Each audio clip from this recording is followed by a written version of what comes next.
Hello there, ladies and gentlemen. This is the big man Boisterous coming to you with some Bronze League Badassery from Backwater Gulch. Up here in the top left-hand corner, we have the blue Terrans. We have Dack spawning as the blue Terran, and down here in the bottom left-hand corner, we have the red Terran Mcspankins. As the game begins, we see Dack is announcing that he's doing Fun Day Monday. And as a quick point to everybody out there that loves Day 9, because I know that most of you probably do, I'm not trying to rip off Day 9 here. This guy purely sent in an awesome replay that had to do with Fun Day Monday, but it wasn't picked for Fun Day Monday. Day 9 didn't really do this replay at all, so I don't feel like that I'm ripping him off. And we do have Mcspankins idling a SCV there, just for some fun. And we have the supply depot from Dack going down. Mcspankins is actually 2 supply behind, which is not how you want to start off a game, just in general. And he's queuing up like a beast. That is ridiculous. Huh. Throw a 3 queue at the start of the game. Oh well. We do have Dack just finishing up his supply depot, a bit in front of Mcspankins, but not that far. And we have him going for the barracks before Mcspankins does, and Mcspankins had the minerals a while ago, actually. I'm amazed he didn't drop it sooner. Dack's coming in with a fairly early scout. I think that was a 12 scout. They send out that SCV. So, you know, he is also going for a fast refinery, so a fast scout, a fast refinery. It's pretty clear that he's going for something crazy. You know, it's Fun Day Monday, everybody. Except not quite. It's actually Bronze League Badassery. And yeah, nothing really amazing is going on in this game yet. I mean, if we look at the APM, we have 8 APM out of Mcspankins and 48 out of Dack. I mean, that is a major deficiency in that APM tab.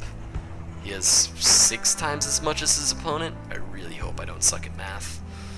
6 times. Yeah, that sounds right. And we do have Dack. It looks like Mcspankins is going to go scout in the right direction. So he is going to know about his opponent, but he does not know about this bunker. And that's going to be fairly dangerous, because from this bunker, he can leapfrog another bunker, and then another bunker, and then a planetary fortress. And, you know, soon you have a proxy planetary fortress. Also, I think that this is technically not safe anymore because of this bunker. I think bunkers have a ridiculous amount of range, I'm fairly sure. Actually, I think they can probably shoot up to there. What we do have, is he gonna see the bunker? Does he see the bunker? He does see the bunker! Charge the bunker! Charge the bunker. Try to cut off the reinforcements from getting in there. You did not manage that. He can still charge this bunker. There's only 1 Marine, and I think he can still take it down. Up here we have nothing getting researched out of that engineering bay, but he does have that thing down fast. I'm amazed that, oh no, he was getting shot at, okay. Well, the SCV has 9 health left. I don't think that thing will be able to break through this contain, especially with the Marines coming down. I think one of them will see him.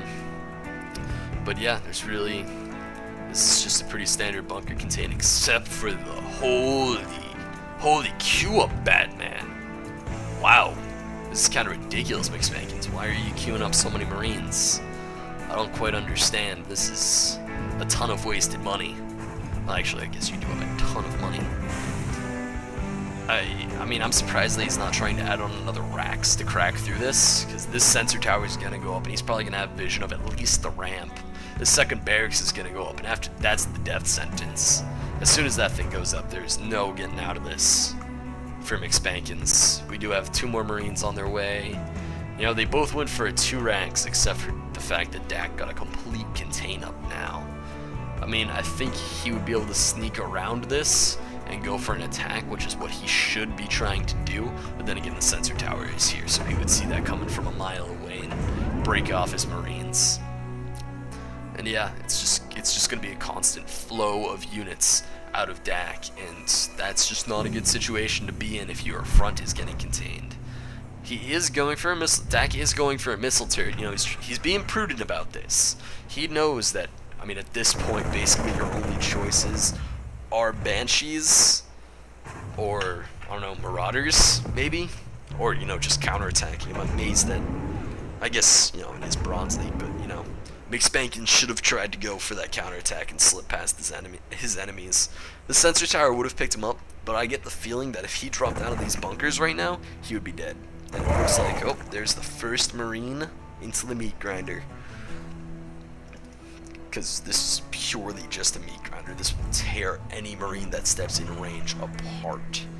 And it does look like we have high-sec auto tracking out, so that's the bonus range to missile turrets and planetary fortresses. So that planetary fortress is gonna have 7 range when it finally goes up, I think, which is just an insane amount of range. There's really not that much you can go for it. We have a reactor barracks going up here. We have a reactor barracks and a tech lab barracks up here. I'm surprised he's not researching Stimpack. He has the money, he has the gas. I'm wondering if he's just saving up for that command center at this point. And it looks like he's just going to salvage this bunker probably pretty soon, because he doesn't really need it anymore, especially if he's just going to have it empty of units. I think if he really wants to hard contain him, he should drop a bunker here and a bunker like here, and maybe one up here.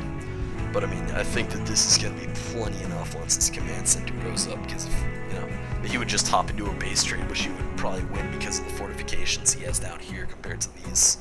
And that's a fairly, oh my god, it's a Ghost Academy. Is he going to be going for a nuke? Is this, are we going to see some nukage here?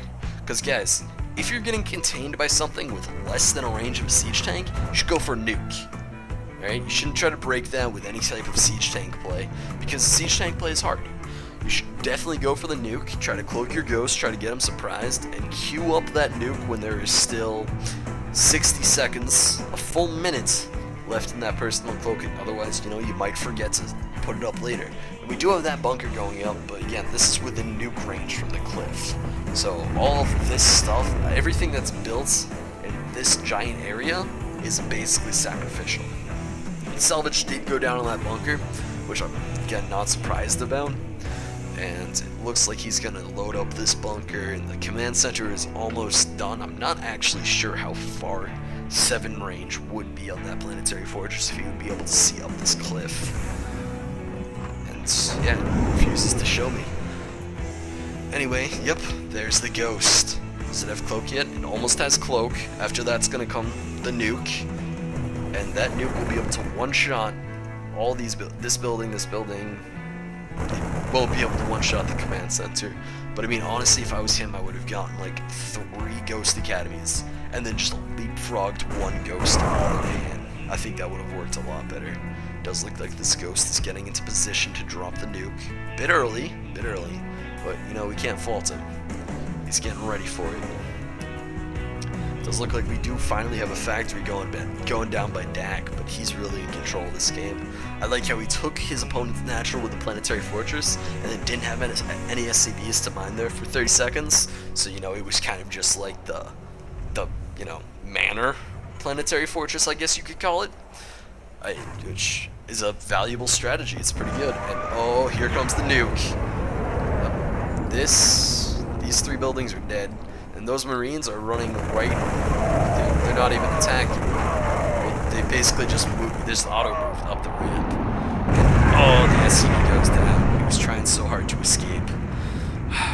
Wow, he's even springing for supply depots at his hardcore contain area. That surprises me. It looks like we are going to see some siege tanks out of Dack here. I wish I had seen some siege tanks earlier here. It looks like he's going for the command center, which he can float out to here without being noticed. And that would probably be the best strategy for him to go for right now. Because, I mean, honestly, this is not a good situation for him. Even with the minimal mining that Dack is doing at this natural expansion, this is an awful situation. You are not going to be pushing out anytime soon from here. I think he really should have tried to rush out those siege tanks, because, I mean, as soon as Dack gets a siege tank line set up here, it's going to be game over. There's no coming back from that, especially if he gets something to spot the high ground, like a Banshee with Cloak, or a Viking, or a Raven, or even a battle cruiser. If you were spotting high ground with a battle cruiser, oh, that would be awesome. He is going for a tech lab, so maybe Dack, maybe. Make me proud, Dack. Anyway, we have Dack continuing to hardcore contain, and you know, this is an awful situation for Mcspankins. He does have another nuke. Oh, there we go. There's where the extra nuke is going. I think if he got, like, what, 4 nukes here, he could take out this planetary fortress. And then try to bust down the ramp through all these bunkers, the supply depot. Actually, it's only 3. Huh. If he gets 3 nukes to land simultaneously on that planetary fortress, he can take it out. He does have a second Ghost Academy up, and I don't think, yeah, it's not even near prime saturation. But, you know, this is not a good situation. This really isn't for Mcspankins. He has his command center done, and he's queuing up probes. Wow, SCVs, he is queuing up them probes from his command center. Anyway, his planetary fortress is up, and it looks... Oh, nope, he's not going to go in for it yet. He does not want to send those Marines into... that many Marines and that many Ghosts. They would just rip them apart. And, yep, there's an instant death, basically. Although he did see that supply depot and get a couple shots off at it. These tanks actually have insane range. Yeah, that's a ridiculous amount of range. Oh no, that's just the sensor turret. Whew, I thought that was the planetary fortress line. I was like, what the hell? Oh, that's a bad spot for your siege tank to be. Oh wow, you think he noticed that Raven and just turned around and ran for it. That's cute. It might get it. Nah, it's a 10K not to assist. Anyway, we have all these Marines just standing here. This is not a good situation. As soon as Dack starts his push, it's going to be... And... oh, Vikings are landing. Ooh, you do not want your Marines up there. Yeah, that was a bad spot for Marines. Although it does look like he took out those Ghosts. He does not have Seeker Missile. That would be awesome if he just Seeker Missile that pair of Ghosts. Oh! Whew! 7 health on that Raven. That is one shot from Ghosts. Oh, the nuke's going down. Is it gonna happen? No, that was pretty anticlimactic. And Mcspankins has left the game. Okay, you know, guys, this was the 3rd game that I have brought to you.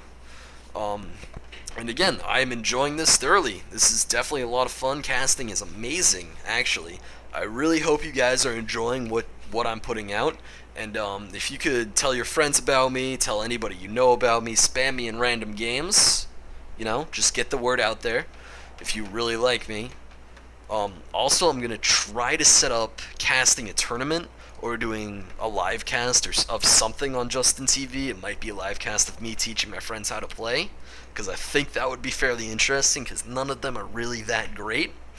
But, you know, I don't know what's going to be coming down the pipe. The next one is going to be coming out on Monday, as I am doing a Monday, Wednesday, Saturday release schedule. Of course, Wednesday's a bit iffy. It might be Wednesday, it might be Thursday, but I'm pretty good at getting stuff out, so it'll probably be Wednesday. Well, anyway, guys, this is Boisterous signing out.